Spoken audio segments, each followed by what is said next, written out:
Analisis studi kasus pada mata kuliah pemahaman peserta didik dan pembelajarannya.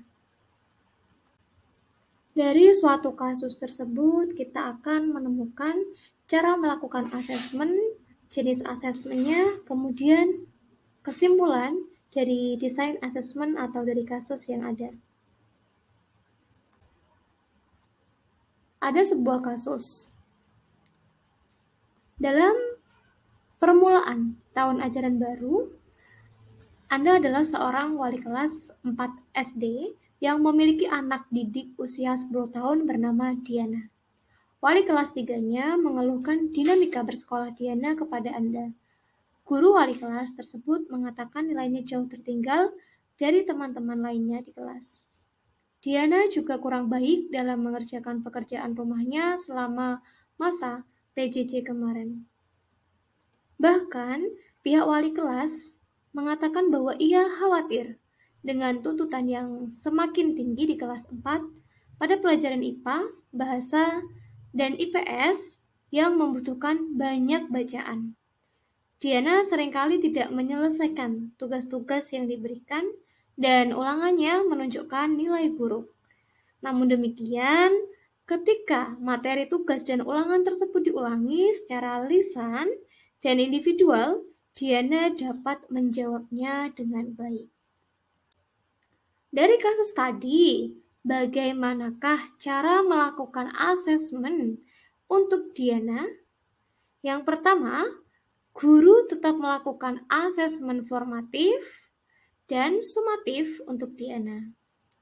Kemudian, melihat kondisi Diana yang ketika diberi pendampingan secara lisan dan personal, ia mampu menyelesaikan tugas serta ulangan, maka dalam hal ini guru dapat menyusun asesmen khusus untuk Diana dalam bentuk lisan. Karena Diana ini termasuk cara belajarnya adalah auditory atau dari mendengarkan. Kemudian, dalam teknis pelaksanaannya bisa dilakukan secara formatif di tengah proses pembelajaran berlangsung.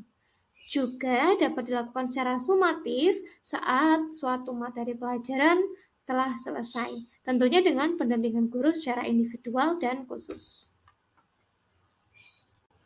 Selanjutnya, dari kasus Diana tadi, jenis asesmen apa yang paling tepat dan efektif untuk Diana? Yaitu yang pertama menggunakan performance assessment. Apa itu performance assessment? Performance assessment merupakan salah satu jenis asesmen yang meminta para peserta didik agar dapat melakukan demonstrasi bersamaan, mengaplikasikan pengetahuan di berbagai situasi yang dikehendaki. Contohnya dalam bahasa Inggris, Diana dapat diminta untuk berdialog menggunakan daily conversation seperti menanyakan kabar, berkenalan, dan lain-lain. Kemudian dapat dilaksanakan secara lisan. Melihat karakter Diana, guru dapat melakukan asesmen secara individu dan lisan.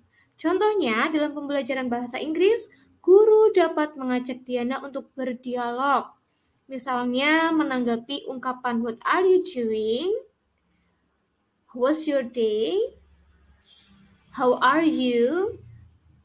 Kemudian guru menuntun Diana untuk menjawab pertanyaan dari guru tersebut.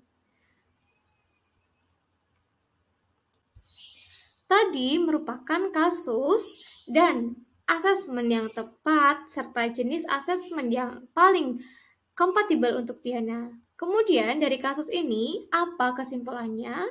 Kesimpulan yang pertama, setiap peserta didik memiliki karakter dan kebutuhan yang berbeda. Seperti model pembelajaran yang berdiferensi, nah dari sini guru dapat memfasilitasi peserta didik untuk mengimplementasikan model pembelajaran berdiferensiasi.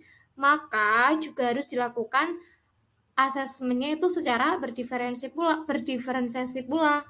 Hal itu dikarenakan setiap peserta didik dalam satu kelas yang sama terkadang berada dalam fase belajar yang berbeda. Yang kedua, terdapat peserta didik yang mampu mencapai capaian pembelajaran atau CP dengan maksimal cepat, namun ada juga peserta didik yang kesulitan mencapai CP atau CP yang dicapai belum tuntas. Kemudian, dari hal tersebut, asesmen harusnya dilakukan dengan berdasarkan asas adil. Adil bukan berarti sama, namun memberi asesmen yang sesuai dengan karakter, kondisi, dan kebutuhan peserta didik.